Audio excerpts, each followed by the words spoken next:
it's looking like we're going to initiate 50 this fall. The thing that I would say is the biggest deal is providing that continuity, being the person who's there all the time to talk to the officers. Some chapters have the advisors do a lot of the work. We choose to do it a different way, and we have the students do all the work, write the reports, fill out all the forms, all of those things. And that takes a lot of support work to keep it going. But it provides the students then when they go out to work have come back and they tell us, this has been the best experience because they have a lot of leadership experience, and the employers really like it. Additionally, it helps them feel super involved with the chapter. And we have, don't know exactly how many advisors now, but something like 8, because a lot of our officers, when they leave the organization, they stay involved in the alumni chapters and they stay involved as advisors. And we're very proud to say that we have an ex-president of our chapter on the executive council right now. Rachel Alexander is doing a fabulous job. So I feel like that's what an advisor can do. Although we have never, ever, probably won't ever win outstanding chapter, but it's still important. But you also hosted a Top of the Pike convention in 2008. 2008, was it? Yes, it was great. Yes. Okay. And as I recall, you arranged to have, was it clickers? Yes, we were that was the first time we ever did e-voting. You're right. That's right. Yes, California know how to party, right? Right. Know how to clicker. We do everything. Okay. Do you have one overriding something that we should be discussing? Yeah, kind of how you help the students, how you support the students to do all the work that's required so that you can maintain the continuity of the chapter, because this is the most important thing.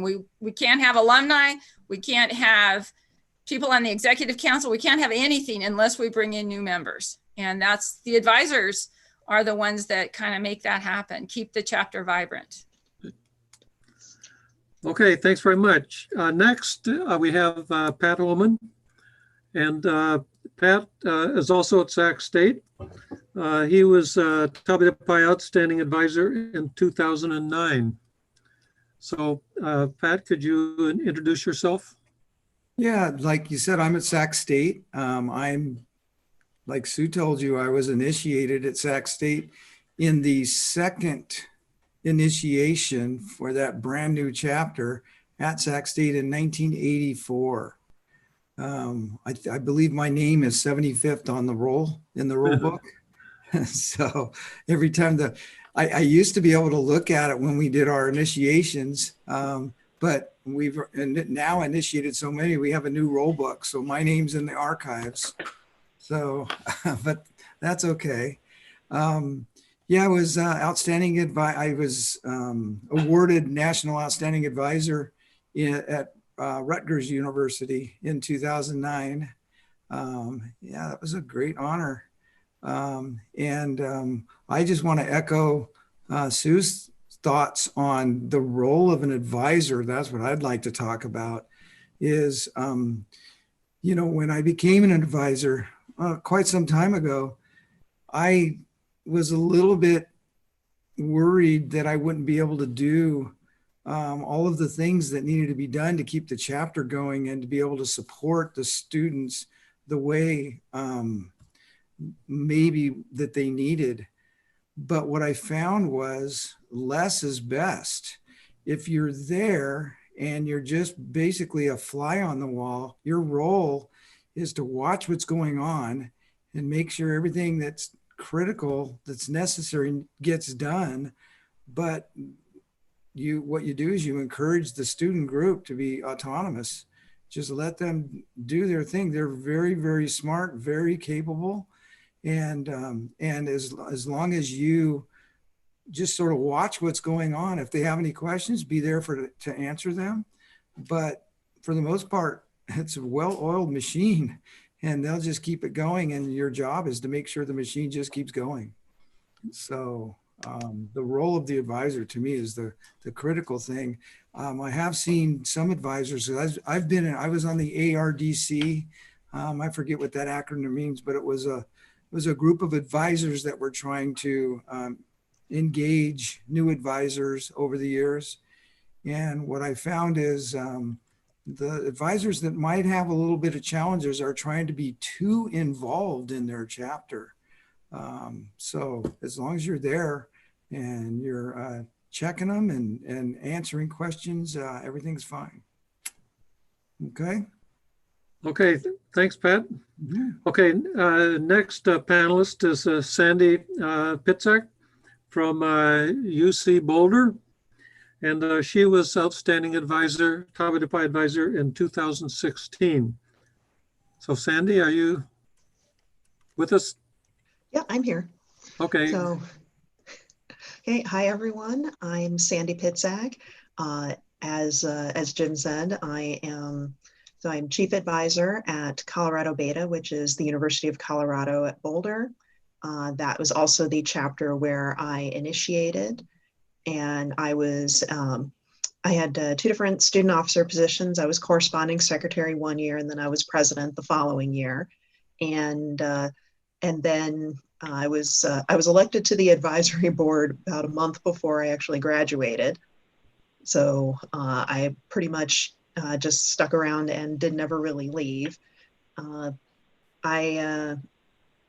see, one of the things I'd say is that my chapter really struggled with getting advisors when I was a student, and particularly because a lot of faculty members just don't have the time to put into things like this. There's a lot of demands and that sort of thing. So I think that my major piece of advice would be to look at if you need more advisors, to really look at alumni out in industry, because they're more likely to be able to have the time to put in. And say during the time I've been an advisor, gosh, a lot has happened, certainly. Let's say I was involved in hosting the national convention twice, 2006 and 2018. Let's see. See what else are we supposed to say? Okay, my degrees are in aerospace engineering. Got both a bachelor's and master's in that, and kind of worked various places around the industry. I now work for a startup called Atomo Space that is based in Denver, Colorado, and I'm a spacecraft engineer there. We are designing and building space tugboats.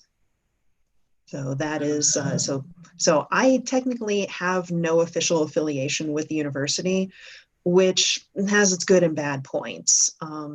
It's they're not my employer or anything like that, but they don't recognize me as having any status other than just another alum. And if I was, and if I happened to be advising at a school that I hadn't gone to, I would have no status whatsoever. So, as one of the things we were talking about, just informally before this panel got started, was about, people having to go to campus, getting to go to campus and things like that. And, with all the COVID lockdowns and everything, my school is on card access only to all the buildings. So I have not been physically, in a building on campus since March, because not only do I not have access, I don't have the card. So that's, but I'm doing my best to try to support my students virtually. We're trying to do all of our activities virtually this semester as much as possible.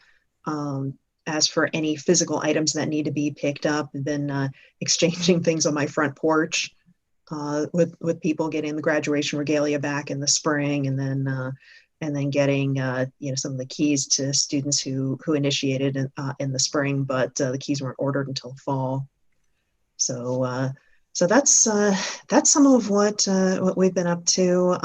Also, Colorado Beta has kind of got a unique situation going on that our previous dean of the College of Engineering was really excited about partnership programs for the college. And so they've got these engineering partnership programs with other smaller schools around the state. So that way they get a CU Boulder degree while still getting to go to class on their campus. And since they're technically part of the College of Engineering, they end up on our list. But we have, so we end up initiating students who live 4 hours away. And it's been sort of an interesting complication. And I've probably rambled on plenty here, so I will stop for now. Okay, do you have an issue that we should be discussing? Yeah, so I'd say about bringing in industry advisors in addition to faculty. Okay, that's a good point. Okay, Bruce Devantier, I'm not sure how to pronounce your name, although I've known you for a long time. Are you, as Bob Nagel used to say, that you have heard your name pronounced correctly for the first time when he introduces somebody? So go ahead and please introduce yourself. You have been an advisor since, and I forgot to write down the date, in the 80s. Well, as an introduction, then I'll go through a similar thing that Sandy talked about, and that is I ended up moving through my connection with Tau Beta Pi exclusively with one institution. I suppose somewhat differently, I was a chapter officer of a petitioning chapter in the 1975 convention, so that then when our chapter was installed in 1976, then I could be initiated as a charter member of Illinois Epsilon, which is Southern Illinois University, Carbondale. I stayed on there for a master's degree, but since at that point we didn't have a doctoral program, I moved to Sue's alma mater at UC Davis, and tried to become involved with the undergraduate chapter there. And the advisors told me that no, Tau Beta Pi is an undergraduate organization. Well, since then, there is now a graduate student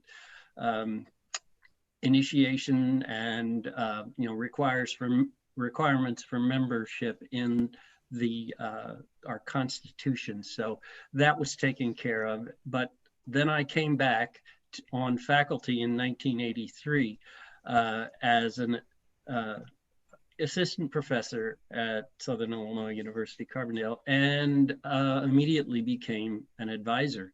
I was like the topic of this panel, and I was a new advisor at that time. But I didn't have much time. 2 years later, I became chief advisor.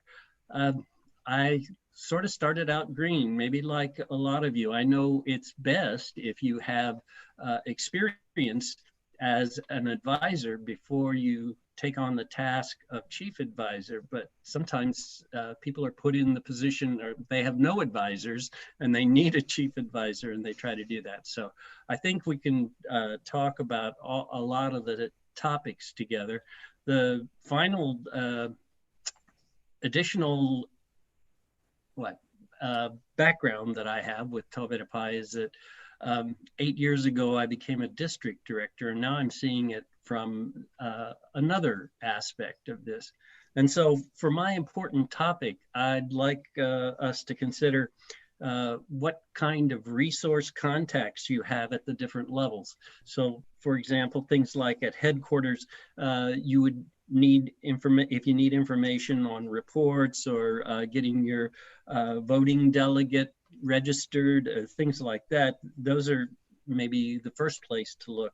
And when there's things regarding a district, you can look at your district director who is assigned to you. Many people don't, many chapters don't even know who their assigned director is. They may know about the district directors as a group, but they are all of your district directors should be a resource to you. And then finally, at the chapter level, president and chief advisor might be your first go-to people. And so again, if you're just finishing up then, if you are indeed a new advisor and you've been given the role of chief advisor, I think this sort of little template on who to go to first might be a useful thing for you. Okay, thanks. Let's see, is Jose online at all? Yes, I am here. Hi, Okay. everyone. My name is Jose. You had some questions. This is Jose Eduardo Soares Resbala. I'm not sure I'm pronouncing it correctly. That's pretty close. Okay. And well, hi, everyone. So I am the District 10 Director, for those of you that don't know me. I'm of that group of people that Bruce was just talking about. And we do have a few questions for our panel. So let's see. So the first question we have that I received previously, and I'll put them in the chat for everyone to see, is what is one of the things that you wish the officers in your chapter knew that they don't know now? How much time it's going to take. That it's not necessarily hard, but it really takes time, and you got to plan for that. We have found using the sample semester kind of template, you back up from, when you want to initiate, back that up, and how many weeks, and they're always amazed at how many weeks it's really going to take to do all those pieces. So that's something. Following my thing on resource contacts, headquarters, I didn't say how to contact them. There's always 1-800-TAW-BETA. So that's my input on that one. I'll mention one thing that a lot of, well, I'm sorry, go ahead, Sandy. So I think that the one thing that I wish my student officers knew is sort of the order of operations for things, because there are a number of things that have to happen simultaneously, or one before the other, and it seems like no matter how many times you go through the sequence of, okay, you have to do this thing, and then this report follows, and then you do this other thing, then this report follows, and it's sometimes hard, and you answer a lot of the same question over again of well, no, you can't do that yet because there's a thing you have to do before that. I think that what I wish every new officer contingent that comes through, what I wish they knew from the get-go was that they don't have to do everything themselves.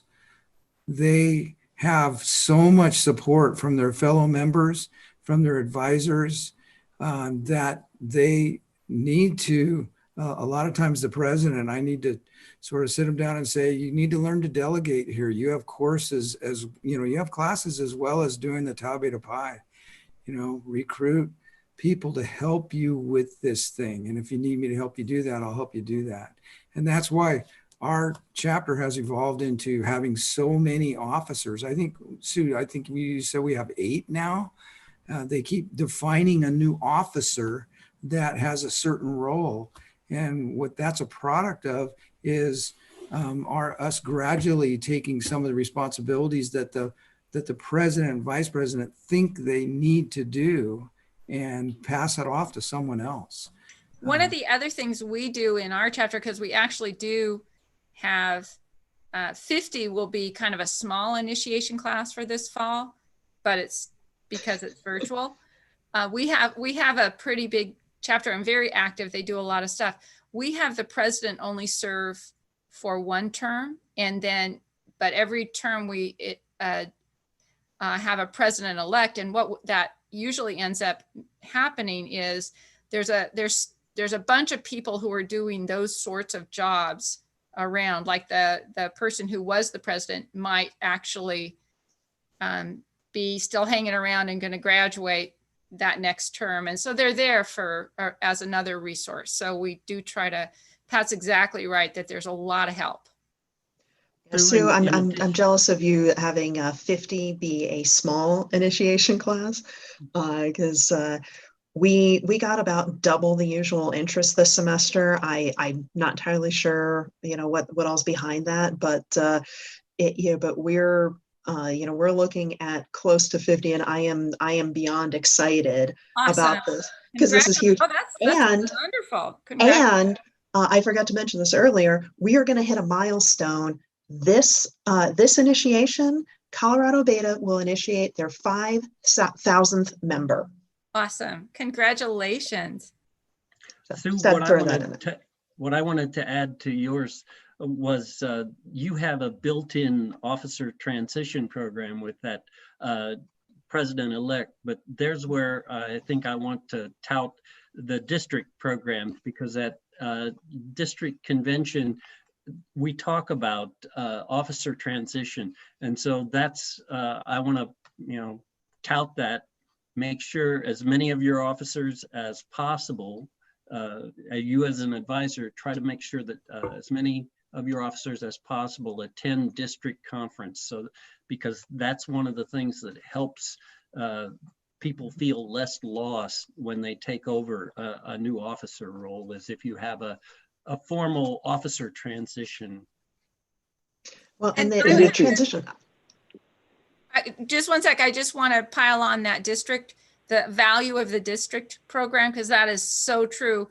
Because often when people come in, they don't know that this is a national thing. And they certainly don't know that everybody is having their exact same sort of situation. And it's so wonderful when they get to that, especially that first spring conference at the, as they're bringing their new officers for the next year and stuff, to see that everybody's just the same, and they make friends that they know they're going to see again because they're going to be an officer for a while. It's really, so I can't speak highly enough of the district program. Bruce is absolutely right. And this ties to the next question that we have, which are, what are some of the ways an advisor can help the students win their chapter operations? So it ties back to that synergy of, a chapter, part of a bigger thing, being part of a district and being part of a national organization. So from your perspective as an advisor, what are the things that you guys can do to help students in chapters in their day-to-day or semester operation? Well, if I can jump in there, just again, following from the previous discussion, that, that having an officer transition, preferably facilitated by one of your district directors, if that option's available, is really helpful. I'd say that is necessary, but not sufficient, because I know my chapter, we do officer elections in the spring, because we try to change only once a year when possible. But then there's the summer for everybody to kind of forget everything. And so we have a lot of difficulties when a good number of the officer corps kind of turns over. If we have, if we have every so many years, we end up with 100% turnover situation because every single officer is a graduating senior. And those are always the transitions that I dread, because while the advisors have institutional memory, it's important for the students to have institutional memory as well, even if it's just the 1 year. It makes all the difference in the world. So I feel like a good goal is to try to keep that year-to-year turnover reasonable, so you only have maybe half the group graduates and leaves, and and the others are around, preferably going from like a more junior officer position, such as one of the extra officer positions that gets created to help the president and vice president, that those people are the ones that move up ideally. It definitely makes the advisor's job easier, because when you don't have that, then the advisor has to do a lot more work just establishing the processes and procedures, and and just kind of helping brand new officers, some of whom may have just initiated, just to see how things go and how things can work, what things that that can be easily changed, what things are difficult to change, just a lot of that stuff. To add to what Sandy said, I think one of the things that we do is try to tap into the national opportunities. So we've had really good success with having an Engineering Futures session sort of early in the semester. And we actually have in District 15 a fall conference that they usually try to schedule right before convention or a week or so before convention. So the students actually go to these things that maybe they think, oh my goodness, why am I having to go spend a day doing this? And they have such a good time and they learn so much that then they realize that they're part of this big network and they know that it's really good to reach out. So whether it's through knowing different people in the districts, recognizing that you're in one district in this whole big country, and EF is really good for building the relationships within the chapter so that it doesn't get cliquish, I think. So So I'd as far as like to- answering the question directly, what are some ways an advisor can help the students with their chapter operations? I think what's very useful to the students is for advisors to occasionally check in and just, watch the email threads that come through and just say, hey, how you guys doing? Do you need a reminder for anything? Sometimes when Sue and I will watch the email threads come through, we'll notice that they may be overlooking something. And so we'll send a friendly email that says, hey, have you guys done this? Have you filed your tax form, things like that. And so just kind of watching what's going on. And if there's no need for you to check in, don't have to, but just well, but we actually do have when we're at school, it's usually in person, really few minutes, just check in. And I have weekly meetings with the president. He at first thought this was crazy. And now he's the one that says, we got to meet. And it's 10 minutes, but just check in. Yeah, and my chapter, we have. I had an anecdotal event that happened that maybe is not so great right now when we're dealing with COVID, but Wisconsin Epsilon had a formal meal that one of the advisors would host the outgoing chapter officers and they for a meal, but they would also get their end of year project reports and all of the things that they had to file at the end of year filings. So that would it could be done by any chapter once we're off lockdown effectively, but also you could even do that for officer transition to one of the advisors might host the incoming and outgoing officers. Well, I'd say that that's pretty similar to something that Colorado Beta does, except we have a more focused thing rather than having all of the officers together, which that can become a pretty sizable group. Something that we do right before the fall semester starts. It was a little weird, this year obviously because of COVID, but one of the advisors will have everybody over to his house for dinner. And by everybody, I mean, whatever advisors are available, we try to get most of us, and then the president and vice president. So not necessarily the entire officer corps, but really that just the core of the leadership to give sort of an informal forum for the president and vice president to ask questions, refresh their memory about things from the officer transition in the spring, and really to get the lines of communication established between the chapter leadership and the advisors, because we know the president and the vice president are going to be the ones with the most questions. They're going to be the ones with most critical questions coming to us.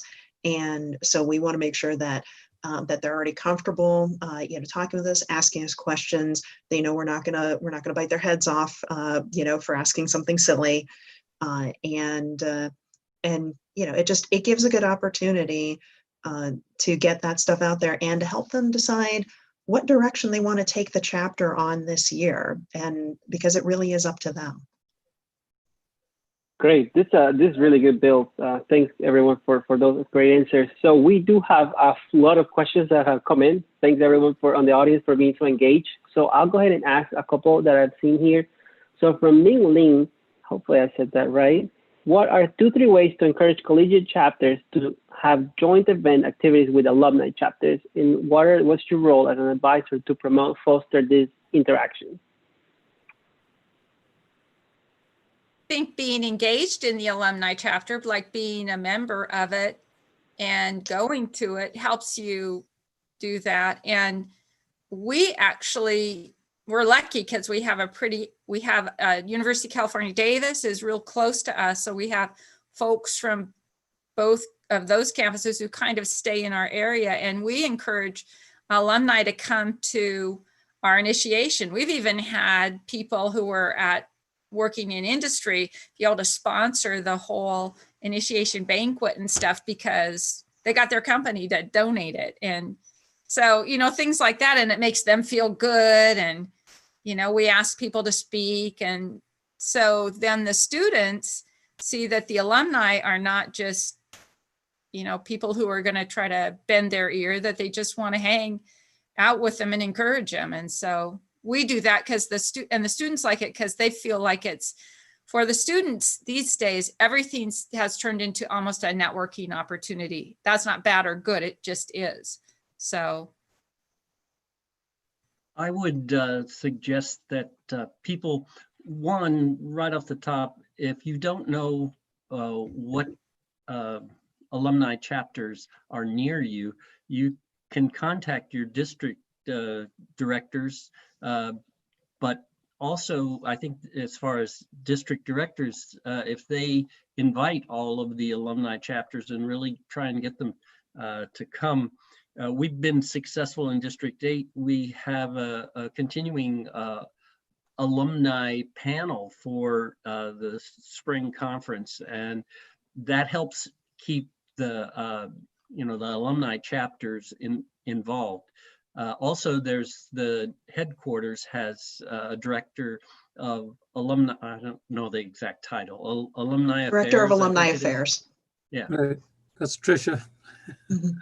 Yes, Tricia. Yeah. So let's see. I think that that in my region we have a little bit different experience with with that. Because at least in my area, faculty members don't join alumni chapters. They don't get involved with that. It's just not something that they generally have time for. I am actually, here as the voting delegate for the Front Range Alumni Chapter. It's my sort of other hat. And one of the things that Front Range does is we try to have a liaison to each of the local student chapters to try to inform on what's going on, give opportunities, and just to be able to to find out what's what's happening, or if there's opportunities for alumni panels or things like that.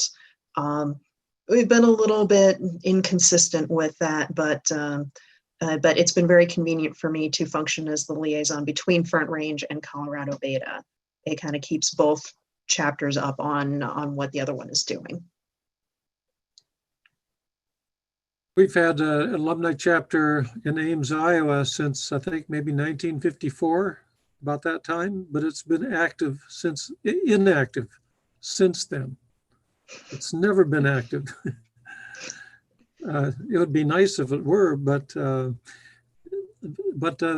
usually large metropolitan areas will have a more active. So for example, Southern California has a very active alumni chapter. They even have two now. I think they split. So there's a San Diego one and a LA one. Oh, really? That's what I was gonna say. I think there's like an Orange County and then something else too. Well, they're not very far apart. Well, there's a Twin Cities alumni chapter, and they're kind of Oh, off and on. three. What? It says 3 in the chat: San Diego, Orange County, and LA. That's amazing. They're all close together, almost within walking distance. Yeah, but you Hey. don't want to drive. Right. Not I was now. gonna say it's still a 3-hour drive. James, can I make a comment? Sure. I wanted to, as Sandy, you brought this up. I wanted to say I'm with the University of Central Florida chapter for the Florida Delta. I actually went to Miami and got initiated there, but I've been at UCF since 1975. Picked up a few degrees in engineering and other things. But I saw that the chapter on the whole was averaging like 2 or 3 initiates a year. They couldn't even get enough officers to stay with the program that we would have enough. You would have to do 2 or 3 of the roles during the initiation ceremony. And I asked who are the advisors, and you mentioned about alumni or industry. Well, that's me, because I'm not actually an instructor, although I'll lecture. But they have 2 people I saw this week listed on the sheet as advisors for UCF. We never see them. It's just like, and I'm like Pat. I kind of stay back, but I attend every meeting to make sure everything's running, and I get all this stuff from the district on, you might be late for this. Want to give you the upfront just so I can gig people, and I'll attend all the social functions to make sure everybody is having a great time. We've gone from having just 2 or 3 initiates to over 35. And that's great for us. We even hosted the District 5 a couple of years ago at UCF in Orlando. And I'm quite proud of that. But when I see you talking about having 4 advisors, and I'm like, hokey smokes, I'm just the only one really doing it. But it's okay. I'd love to get some faculty, but we just can't seem to get them to where they have the time to do it. And now we're on lockdown, and we're mostly virtual. So it's like, it's hard to get people to get involved. No, I agree. And I want to say congratulations on your order of magnitude increase in your initiation class size. That's, that's amazing. We brought in graduate students too. In 2015, I was graduating as a graduate student, and I brought 3 graduate students in. And we have an average of 2 every semester now. And we get a lot of activity from people that graduate and hang on, because the alumni chapter that I'm also technically a part of, we don't do anything. So people will stay behind, or even after they've graduated and gone on to grad school at UCF, they'll stay behind and help. So we have a good I have a question especially for folks who are not part of the university. How do you, because this is a big deal, or it has become a big deal recently, how do you help the students get their list of eligibles? So we have, we have pretty much, I think it's actually in our bylaws at this point that one advisor must be a faculty member, because CU's privacy rules mean that that these students are not permitted to work with any of the reports. They're not allowed to see the list. The rest of us advisors are not to see the list. Only the faculty advisor sees the list, does the initiation reports, and sends out the invitations.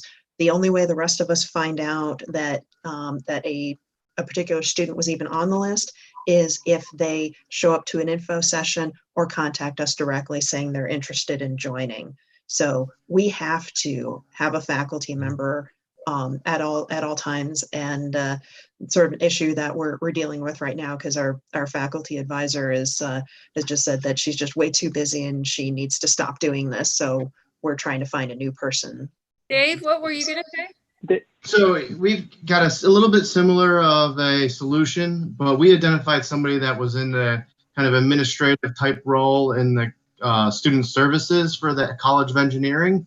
And we wrote up a protocol for her to use to be able to pull the data and then sort the data. And then she, so she does all that, and then she sends out the list to the student officers to process past that point. Like, so she will pull the top 8th and 5th and then resort them, take off personal information, like their student numbers and stuff like that, and their GPAs, and then just give that list in an alphabetical order to the students, and then the students do the reporting, eligibility reporting and things like that. So it's similar to a little bit less restrictive than what was just described, but similar. And, you know, hopefully she'll be around for a while, but we'll have to train somebody else. But getting an admin is totally reasonable. And I just, That's what we do, Susan. We have an admin assistant to the dean, and she Yeah. takes care of it all and gives us a final list. And the trick is to write up a really good how-to like yeah. algorithm for her to follow, and like, you know, because it gets, you know, there's some confusing parts about like number of credits and who should, you know, because, you know, the definition for us and that, you know, the college are different sometimes, and we've struggled with that until you get the document to be robust enough. Yeah, we have a lot of transfer students, and so a student may transfer in as a junior and just have changed their major to engineering. So they're not really a junior in engineering. They're taking Calc 1, you know, so we have. Yeah, we don't even try to deal with any of that. We just say credits are king. For example, I initiated my freshman year of college. However, I was taking junior level classes at the time because I did a ton of AP. And that's usually the situation with most of the students I see coming in and initiating as freshmen and sophomores. Yeah, that's apparently what is happening at Berkeley. And that's just we have a lot of students who are first gen and they change majors a lot. So they may have accumulated a lot of credits, but it's neither here nor there. It's just sort of, as long as people are not having trouble getting the list, that's really kind of my question. I think there's an interesting fact to bring up with that, though. As like an upperclassman organization, one of the things so we have a high school that's affiliated with our university, and so a lot of our recent officers have been transfers from that high school that have been, like, since their sophomore year in high school, been taking collegiate level courses, and some of them graduate with an associate's degree prior to their high school diploma. So wow. Yeah, it's crazy. Yeah, I mean, if that program had existed at my school, that would have been me too. Yeah, and so but the thing I've noticed though is, like, they're high performing students, but we've run into some, I'll call it like emotional maturity you know, components that, you know, just don't advance as fast as academic things, you know. So it's, you know, they have more time because they're not as old and they're still in that high school, like, really go get it mode. But they're, you know, they're still kind of freshmen in terms of their life experience. So it's an interesting component when you're relying upon them for leadership. So. Well, and that's actually one of the things that I like the most about, you know, about being a Tau Beta Pi advisor, is because you get to see them as they mature, and you get to see which ones are going to grow into the role and which ones aren't. And this is the thing that I have actually found most valuable in my own career from being a Tau Beta Pi advisor. I never really thought that there would be any crossover between the two, but now I'm working for a startup and I have had to interview a ton of people as we're slowly building up the company. And I've learned that my experience seeing just, you know, generations of students grow into leadership roles or not has really helped me, you know, really helped me to discern, like, who is going to, you know, who's going to do well with responsibility and who isn't. I mean, I by no means have 100% accuracy rate, and I definitely make mistakes still, but it's really helped to polish that skill. And tying to that piece of, you know, how motivated and how many excellent students you can find in a semester or a given year that are extra motivated and extra focus on Tabitha Pi and different activities, we have another question from Ken. So he's asking, how do you overcome the summer term loss of the momentum, right? So a lot of chapters get members initiated in the fall, the spring, but you reach the summer, how do you keep the momentum going? A lot of students go to an internship in the summer, it's just their summer, they're out, they're away. So how do you keep that momentum for the summer going? The president, vice president dinner. Some groups do that, some groups don't, but having something that's scheduled early in the fall, that's an event. I would suggest getting a contact list of your officers, newly elected officers, so that you can remind them of, what they're going to be needing to do as the new term approaches. Oh, one more thing, buying your tickets to go to convention, usually, not this time. But that's something that we always do in the summer. And that's a reason for them to be bugged by me and Pat. So. Well, there are also some reports that are there are some reports that are due, after school is out, a financial report, chapter survey, that sort of thing. But that's usually the old officers around us. So. Yes, right, yes, same here.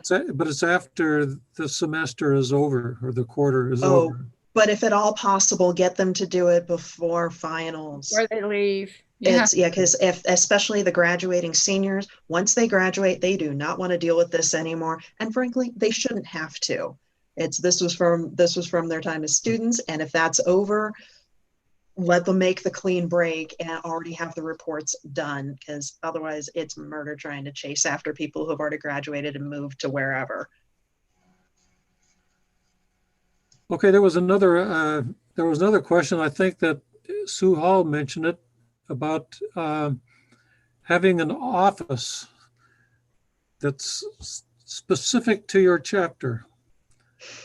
For one thing, it's where you can keep your records and keep your initiation materials and that sort of thing. So I'm kind of curious as to, we've had over the years in our chapter in Iowa Alpha off and on a physical office, but because of university regulations, we always had to call it something else. It was not either a faculty office, a laboratory, or a classroom. Nothing else was allowed. Yeah, Jim, this is definitely a sore point for me because we used to have an office. Student organizations in the College of Engineering used to have offices. I mean, they were generally shared amongst anywhere from 2 to 4 groups. But as the College of Engineering, expanded and grew, and it has just ballooned in recent years, they needed more and more office space for either like professors, adjunct professors, postdocs, what have you. And so a few years ago, they crammed every single student organization into a single storage closet. It's kind of a hideous situation, as you might imagine. I visited some chapters in our district, and it was that way. They would have one desk that they shared with some other organization in a there's no desk. In a large room filled with desks. And that I miss our desk. We don't have desks. We have a lockable file cabinet. Oh, that's good. And that we've been carting around. I think this filing cabinet's older than I am. And we have a few cardboard boxes of things that are less valuable because with everybody sharing, it's a mess. Stuff doesn't necessarily get locked up. Things disappear. One group or another leaves a mess.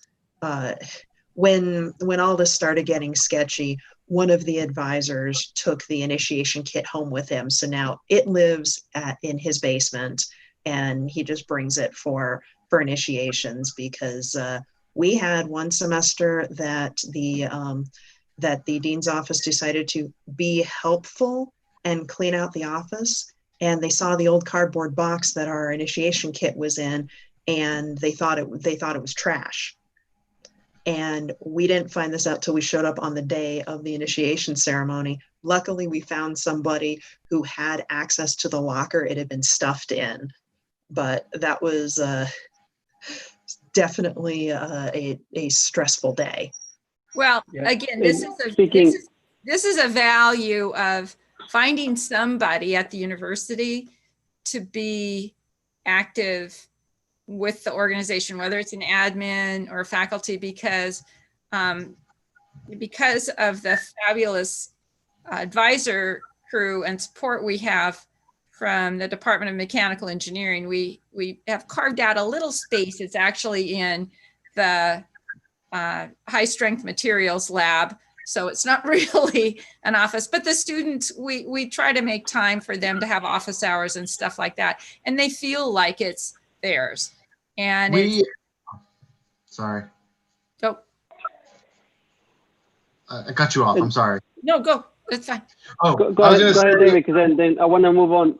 Go ahead, David. Say what you have to say real about this quickly, last one of question. the I ways have another that- one. one of the ways we justified having an office at Florida Epsilon was by providing tutoring out of it. So, we always maintained a lot of office hours that were explicitly for people to come in and get those 3,000, 4,000 level classes. So just as another suggestion, and it's been threatened multiple times, and we've kind of fought it back by being a service provider. Good. That's a really good build on that one, guys. Thanks. And the next question we have, of course, we cannot let this session pass without talking about online initiation or virtual initiation. So the question is from Joshua, and it's, has anyone done a virtual initiation, and do you have any recommendations to make it run smoothly or any potential problems that you can anticipate? We've done a bunch, and a cool thing is you can initiate people from afar. We initiated some people from MIT into their chapter, using that portion of the initiation, and we're in California. We just had to make sure that the initiation for us was at a time that they could make it. I would say, well, we always practice the initiation, and I would say it's worth it to practice it. It's really good. We actually initiated a guy from Hawaii. So, there's value in this online initiation, and it's very good and it works well, but practice it. It's good. Laverne Fadley is on. I think he can tell you about the virtual initiations we've had. I was involved with one of the practice ones, and then we have done two since. We've done two. Last spring, we had 6 students who were either going to be officers or applied for scholarships. And so we initiated them remotely.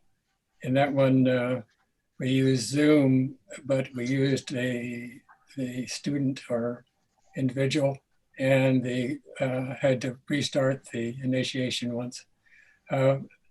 This summer, before the start of class, we held another initiation in August for 102 initiates in one ceremony. And that went well. We used headquarters provided everything, and we used a WebEx for that one, and it went very smoothly. So don't use the personal Zoom account, because you're limited to 40 minutes, and that's usually not enough time for a full ceremony, especially for the part of the guide who has to make sure that everybody is alone and they're online, that sort of thing. But it worked well, and I'm an advisor actually to the Rituals Committee, and we're proposing extending the permissions for that. And we're not recommending any changes to the online ritual as it was developed. I think it's fine. Okay, that's good to know. The only downside I felt like it had was after initiation, that personal interaction you get with the initiates. Usually you have a dinner or something afterwards, and it just lacks that ability to get to know the incoming Taubates. But that was my experience with it. Well, they can always wait to be initiated until 2024 or whenever we can do this in person again. No, I mean, it's definitely a means to an end. I'm just saying that the pros are you can initiate people all over, and it was easier to coordinate in some ways. The cons are some of the personality of it all is lost. Well, one thing that's, and actually it was mentioned during this session this afternoon, that the interest in Tau Beta Pi has increased. That is, the number of candidates has increased. I think this is a Ours doubled. It's a nationwide phenomenon. Hey, Jim, and Craig can correct me if I'm wrong. I believe we just extended use of the virtual initiation through the spring semester. Yeah, through July. I think it's through July. Yeah. Yep. Yeah, so Jim, I got a question for you then, is because this was something that we didn't actually have to use the online initiation thing this spring. We just so happened to have our initiation scheduled for what turned out to be the day before everything locked down. So we squeaked it under the wire. We just had several people postpone because they weren't comfortable coming to a group thing, and that was fine. We're going to get them this fall, but one of the things that was particularly interesting for me is, as I mentioned, we've got these remote campus situations, and it's it's kind of a challenge getting somebody who's an alum to happen to be there for that ceremony, so we could have a remote component. And I'm really hoping that we're going to be able to adapt the online initiation that's being set up right now, that we'll be able to use this for our remote campuses in the future. I don't know if you've heard anything about this. I was asking the committee to do something related to this, but I don't know if it happened. I don't remember the part of Alpha in the virtual ceremony very well, but it has several parts for situations like that. But I don't know about remote campuses. So, I mean, so for example, University of Michigan, they have a separate chapter at Dearborn, even though it's considered a branch campus. Well, yeah, but I mean, there is precedent for this because I think like back in the 1950s, University of Colorado at Denver used to be part of our chapter, and then they later became their own, now they're Colorado Epsilon. I'm assuming something similar will happen with these. We've got one going right now at Colorado Mesa University that's been going for several years, and then next year we're going to start seeing people from Western Colorado University, showing up on our list, and so that's why I'm really curious and hoping that we can adapt this, yeah, still waiting to hear back from Ed Davignon. Okay, but do the branch campuses have they have their own administration? Do they have their own chapter of Tau Beta Pi? Well, no, they're Colorado Beta. Their degree says the University of Colorado Boulder College of Engineering, so they are administered by our same administration. So that's why they show up on our list. And like I say, for the last several years, we've already been doing one campus, and there's another campus that's about to come online. Do they have a separate registrar's office? Actually, you know what? I think we have to quit. I think it's, I'm sorry to interrupt, but I think it's 5:01 my time, 6:01 Eastern time. I think we have to quit. Thanks everyone for attending.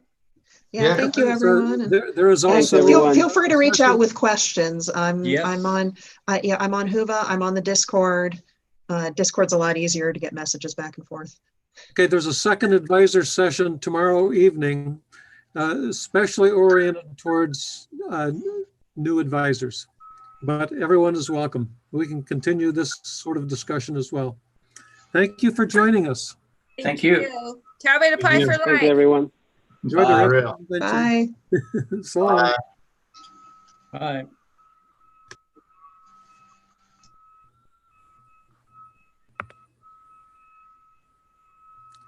So thanks for the panelists.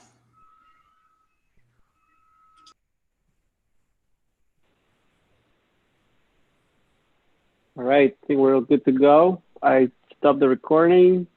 So thanks everyone for coming in today. And I guess the recording will reside somewhere in Huba, probably. I'm not sure. I gotta It'll check be, with you on it'll that. probably be YouTube someplace. Mhm. Okay, you too. All right. This is Yeah, Richard. thanks. Can you hear me? Yeah, thanks Hey, for Neil, do moderating you want me this. to stop the live stream? Sure, if you want. I was just about